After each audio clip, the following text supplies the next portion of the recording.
행으로 가는 게 아니라 믿음으로 갑니다. 이 말을 자꾸 읽고 싶은데, 자, 이게 오독이에요. 제가 다시는 이런 걸로 논쟁하지 마시라고 말씀드립니다. 다른 모든 사도들은 다 똑같은 얘기를 합니다. 믿음에는 반드시 행위가 따라야 된다.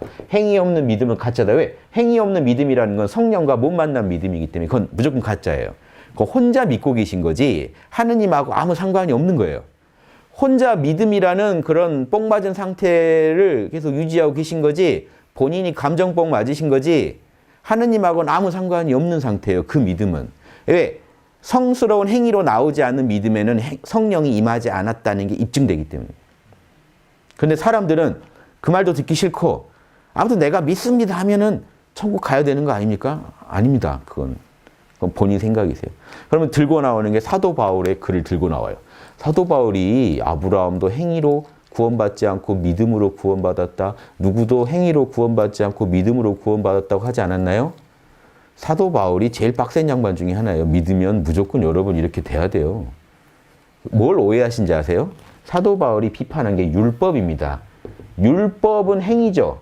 그래서 율법을 비판할 때 행위로 가는 게 아니라 믿음으로 갑니다 말을 한 걸 사람들이 진정한 믿음에서 나온 행위랑 자꾸 이거를 섞어요. 욕심 때문에. 사도 바울이 말한 율법의 행위의 대표적인 게 뭔지 아세요? 할례요. 고추 껍질 벗기는 거.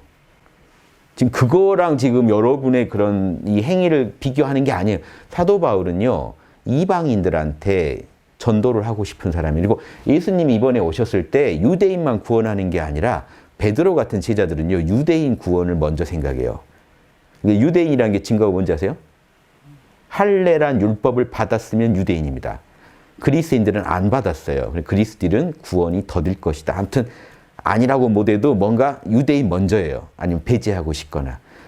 그것 때문에 바울이랑 싸워요. 바울은요, 예수님이 오셨을 때 이제 율법을 폐했고, 모세가 준 율법을 예수님이 작살냈다고 보시는 거예요. 예수님은 이제 율법으로 구원받는 게 아니라 예수님을 믿으면 성령이 임한다는 거예요. 예수님을 단순히 믿는 행위가 중요한 게 아니라 예수님이 성자이기 때문에 우리가 예수님과 마음을 일치시키면 우리도 성령을 받기 때문에 성령 안에서 성스러운 행위가 자연히 나온다는 거예요. 절대 죄를 짓지 않아요.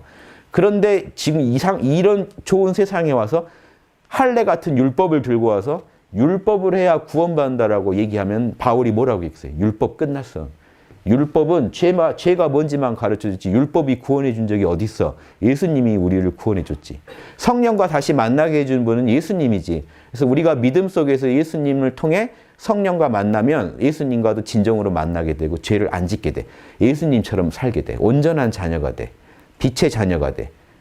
자, 이 얘기가 믿음이냐 행위냐의 논쟁이 해당이 됩니까? 해당이 안 되는 소리예요. 바울이 계속 비판하는 거는 유대인들만의 율법을 실천해야 구원받는다는 그런 소리는 하지 말라는 거예요.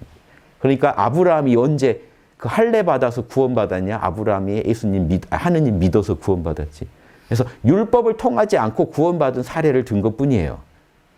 그러니까 다른 사도들도 같은 입장이었고. 그러니까 결국은 뭐 유대인을 더 위주로 생각하는 사도라 할지라도 입장은 똑같은 거죠. 믿음을 통해 구원받는다는 거는 믿음을 통해서 행위가 나와야 된다는 거예요. 모든 이 사도들의 가르침의 공통입니다. 믿음이라는 건요, 성령과 만나는 거고요. 우리가 성령과 만났을 때 예수님도 이해하게 되고 하느님 아버지 성부도 이해하게 되고 우리는 죄를 짓지 않게 되고 이렇게 성스럽게 살다 죽어야 부활의 날 때 영생 얻으리라. 사도들의 가르침, 예수님의 가르침, 그냥 그렇게 살면 이미 영생 얻었다. 구분되시죠?